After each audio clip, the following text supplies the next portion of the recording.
everybody. For today's video game review, we're going to be taking a look at Killing Time on the 3DO.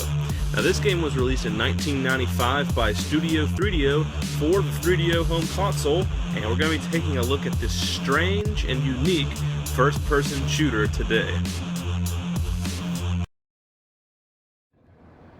I'm off the rocky coast of Maine, heading toward the island of Matinicus, alone. My Egyptology professor, Dr. Hargrove, was always recounting his trips to northern Africa in the 1930s and his search for a mystical water clock from the dynasty of the Pharaoh Ramses. The clock supposedly had powers to grant everlasting life. Claimed he found it once, but whatever Hargrove found mysteriously disappeared after a visit by the expedition's patron, Tess Conway. I've picked up the trail where Hargrove left off. It has led me to heiress Tess Conway's island estate. Tess was obsessed with the occult. Her greed drew her toward Duncan DeVries, the debonair two-bit smuggler. In its heyday, the Conway estate hosted wild, extravagant parties. It has been deserted for decades. Tess and her society friends disappeared in 1932 on the night of the summer solstice. I'm just getting my first glimpse of the house. The weather's getting worse, but I'm almost ashore. I fear my life may be in danger, but I have come prepared. This is what 3DO is all about. Badass B-movies in place of shitty text intros. What better way to let the player know the premise of the game and its backstory than with a, real fucking movie? So, let's input our name, and might I add, the music in this game is amazing.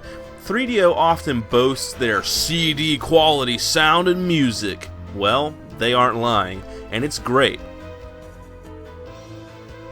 Alright guys, what do you say? Let's start this journey. So, here we have our HUD. Amount of ammo for the current weapon selected is displayed on the left, and our health is displayed on the right. Once again, I'm loving the ominous sound of the background music. Here's something cool. We sometimes get to see glimpses of the past played out in the memories of long-dead ghost spirits.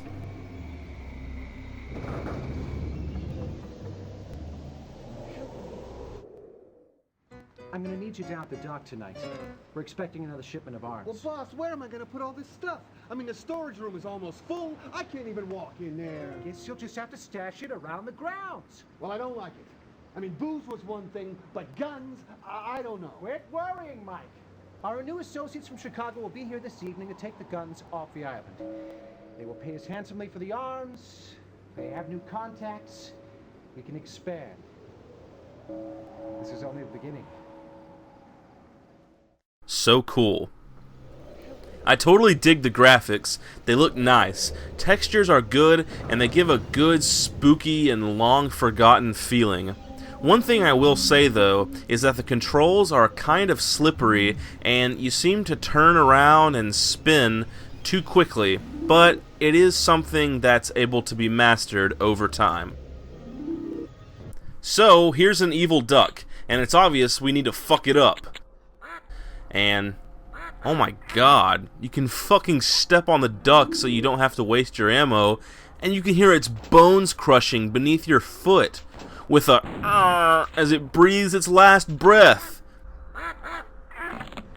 Damn, that's brutal. So, the hit detection is pretty good.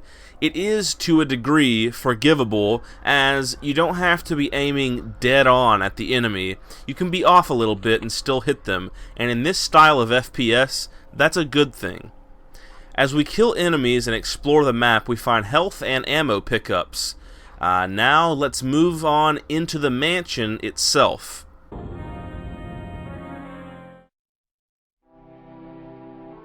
Welcome to the Conway Estate. A third time, graphics, music, voice, and sound effects totally on point. So I won't lie, I turned the brightness way up in my editing software so you guys could see everything going on, but in the game, it was quite dark, and to be fair, I will admit, I was having a fair amount of anxiety while I crept through the dark halls, especially being my first time playing, until... Oh shit, what the fuck, man? fucking creepy fat maid bitch out of nowhere, and that fucking breathing shit is fucking scary.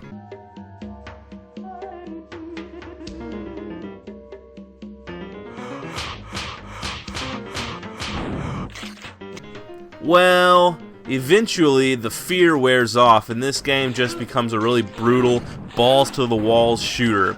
And I won't lie, even on easy, it can get really damn hard. Now sometimes if there are a lot of enemies on the screen, the combat can become a bit clusterfucky, but for the most part, it's really action-packed and fun. Alright, time for a verdict. This game has phenomenal graphics, music, and sound effects, cutscenes, and voice acting. It sets a really good anxiety and horror-filled mood in the ambiance that it creates, and the combat, most of the time, is fun.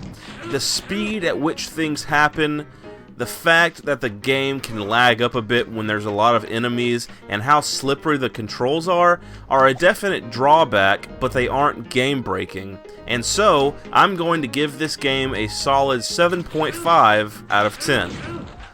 This game is a definite must for any good 3DO collection, and I highly recommend snagging this game if you ever come across it. And as always, hope you guys enjoyed the review.